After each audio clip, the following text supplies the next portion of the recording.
He got me hired for night shift where I'm supposed to be with my friends. But my friends are fine. You know, I'm just a little girl. Get on there. The money started coming. Wow. You talking about how I was in Savannah making $3,500 a weekend, and I'm making that on stage in one night. Wow. So I'm dancing with white chocolates now, Buffy the Bodies. I don't ever remember Nene, but she's a little older than me. Yeah, but I'm sure she was up through there somewhere. But I'm making money now. You know, I'm in the big leagues. My band's too small. You know, and I had a Crossfire. I had a Crossfire at $750. I'm starting to date this street dude. I'm fly. You know, every day I'm waking up, I'm buying something. I ain't saving no money. I'm buying clothes every day of my life. I'm eating out every day of my life. By this time, I moved to maybe the Rim or the 12 or something.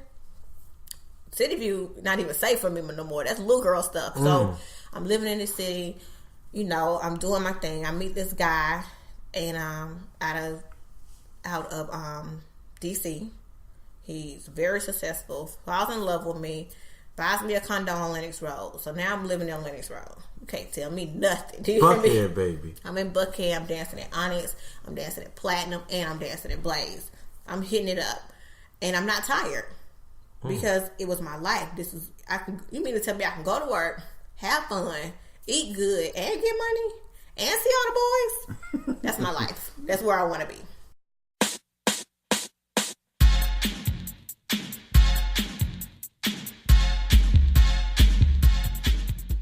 You're listening to Your Soul Care Companion podcast with Marcus and Marion. Join the conversation and follow right now at Your Soul Care Community on Instagram and on Facebook for updates on upcoming events and a regular dose of wisdom, insight, and companion connections.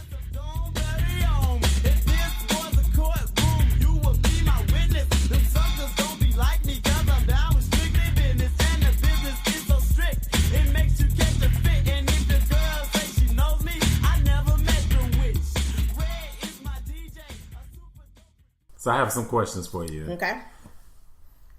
Did you ever prostitute? Never. Never. You said you never got tired. Were you on drugs? Never. I was always afraid of drugs because both of my parents were on drugs. Let's talk about that. Okay. You want me to start with it? Go for it. I grew up with my grandmother. My mother was always from the person I knew, not always her life from when she had me was on drugs. In the 80s, of course, we know crack cocaine hit really bad. I never met my father a day in my life. So my grandmother did adopt me and my little sister. And I was always afraid of drugs. I would see what it would do to her. So I was scared. I wouldn't drink.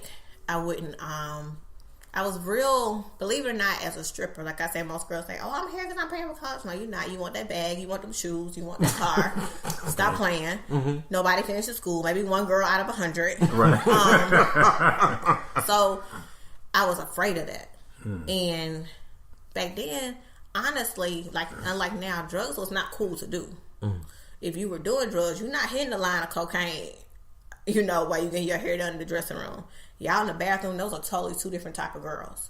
Like, drug girls gonna hang with drug girls, pimp girls gonna hang with pimp girls, fly girls gonna hang with fly girls, day shift girls gonna hang with day shift girls. It's different. We may all laugh and kiki ha with each other, but no. One of my closest, we're not that close anymore because our lives grew separate, believe it or not, was a virgin for 4 years while she danced. Married now with a child. Wow. So the perception that people have on strippers, number one, they want to say they're bisexual, which is nothing wrong with that, or they're fully gay, or they do drugs. Me and my friends just weren't like that. We wanted our money. We wanted to be with the popping guys, don't get me wrong, and I always had a boyfriend while I was dancing too. I think I, of course, was looking for something that I never had with the parents. So I was accepted in the club. I was beautiful. They glorified me. My makeup, my hair. I was fly. So being that with my mother being on drugs, and I didn't know my father was on drugs until he died. Like I said, I was afraid of it. It just wasn't something that I wanted to be a part of. How'd your dad die? My dad overdosed on cocaine watching the Braves game, eating hot wings when I was 25.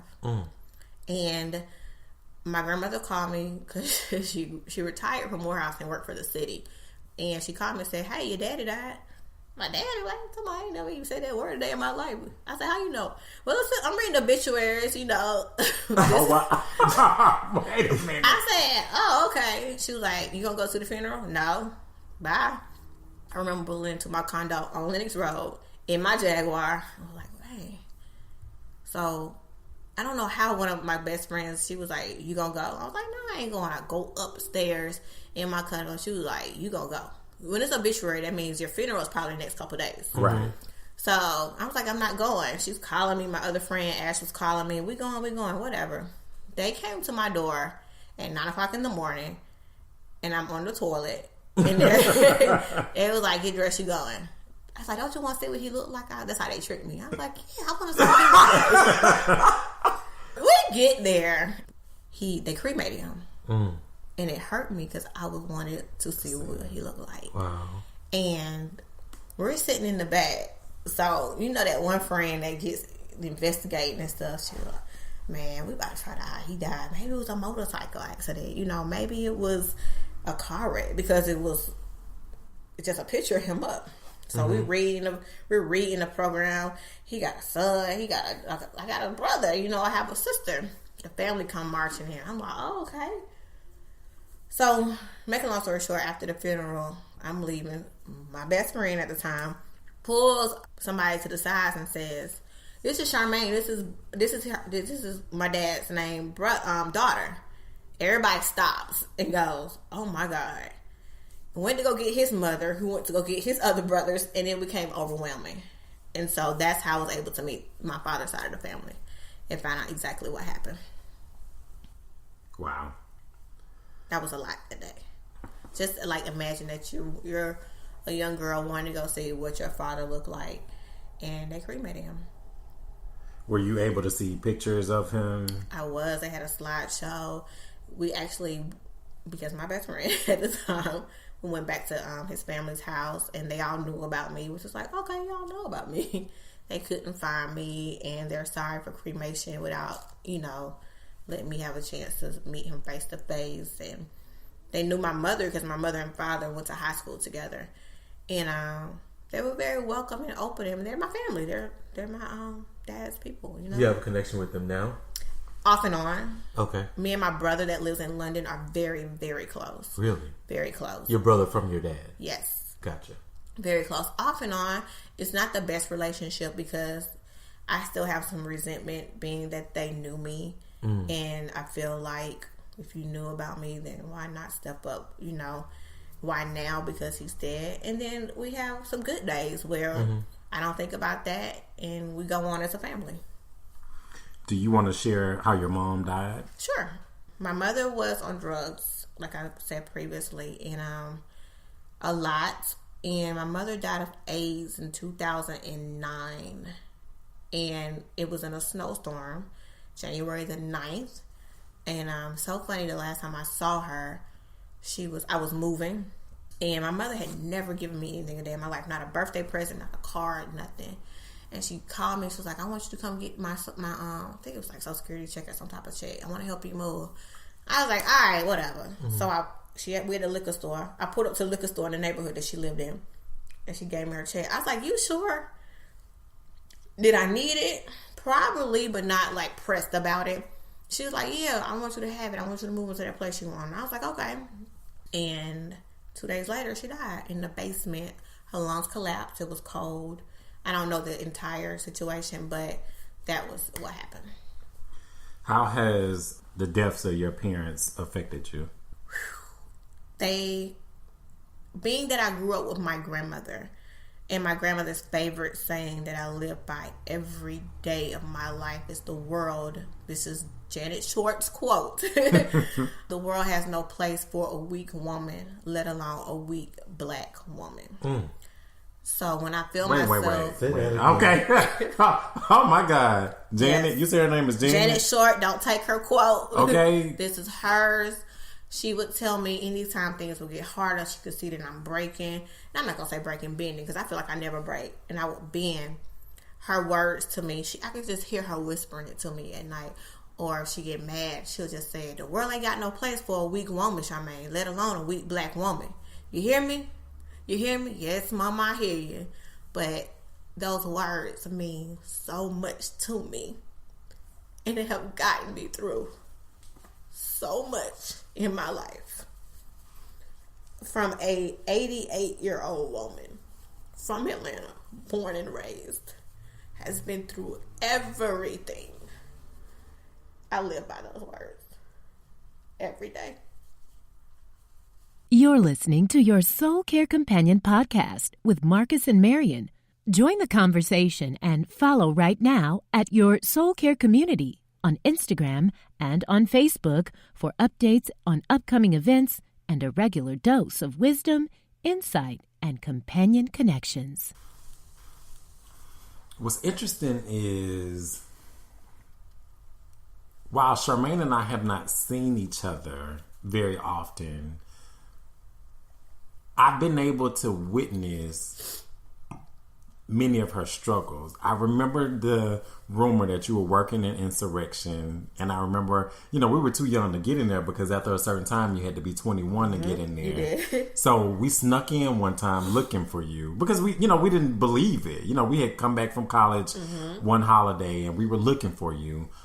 I've seen people create posts on social media and try to bully you. And then I'll also see you with the latest fashions, beautiful girl, gorgeous. And then you'll see these rumors. Mm-hmm. But to know that you have not broken, you sit before us and you are that strong Black woman. I am. And I live it, I breathe it, and I walk it every day. If I have to say it to myself in the morning in the mirror and look at it, those are my affirmations. And that's what I believe. And that's what I put out in my universe every day. That's amazing. I really want to talk about this transition because we never really see how strippers transition to regular life. Transition. There is no transition. I have gone from, as the strippers want to call it, being saved and had to come back after being the saved guy, get broken up. Well, I have seen women get married, and White Chocolate is a perfect example, and she has a beautiful story. She's married with kids and with grandkids now, and everybody wants to say she's saved, but he didn't save her; she saved herself. Ooh. You understand what I'm saying? So with me, I was dating a guy, and I was in my car, and he had 10 pounds of weed in my car, and pulled over, and he did some stupid stuff, and I ended up going to jail for it. That was a $50,000 bond that I paid myself, and I was able to pay. And you can look it up; it's gonna come up. She paid it cash out. I ain't have no problems, baby. Okay. Paid my bond. I got out, and I'm going back and forth. He's my co-defendant now, of course. I'm going back and forth to court. And when my mother died, and I beat my case, I was in the courtroom, and it was a Black female judge. Believe it or not. She told me if she ever saw me in her courtroom again, she would make sure I go to jail. And I told him, I don't even know her name. I could probably find it. So funny, my last court hearing, my lawyer died. He died. He died of AIDS. Jesus Christ. And I remember him talking to me, and he was like, "You are beautiful. You don't have to deal with this guy anymore." Because me and the guy was still going back and forth. He was cheating on me, like driving me crazy out here in these streets. And he was like, "You beautiful. You can save your soul. You can save yourself." He went to a dentist's office or something, got put to sleep. Something happened, but his lungs collapsed. And the judge said, "I'm gonna do you." Everybody was so sad that he died. Like, he was a very known Michael. I can't think of his last name. Everybody was so upset, and I was one of his last cases. I told myself, I beat this case, I'm not going back to the club. And I felt that way because everything that was happening to me, I felt was happening because I was in that club. I would have never met that guy if I was in that club. I would have never been in the situation. I used to point fingers at everybody. This is your fault. No, it wasn't. It's my fault. I knew what I was dating. I knew what was in that car. Well, I didn't know until I got pulled over. I didn't know. I knew the circumstances of what I was doing. And I went in front of her. She said, "You come back in my courtroom, I'm going to make sure you go to jail. I'm going to dead dock your case." Dead dock basically means if you get in trouble again, they'll pick your case up and run it concurrent. Wow. That has been in 2008. Then my mother dies in January 2009. I was done. I moved back with my grandmother for 6 weeks, which was an amazing situation because everybody,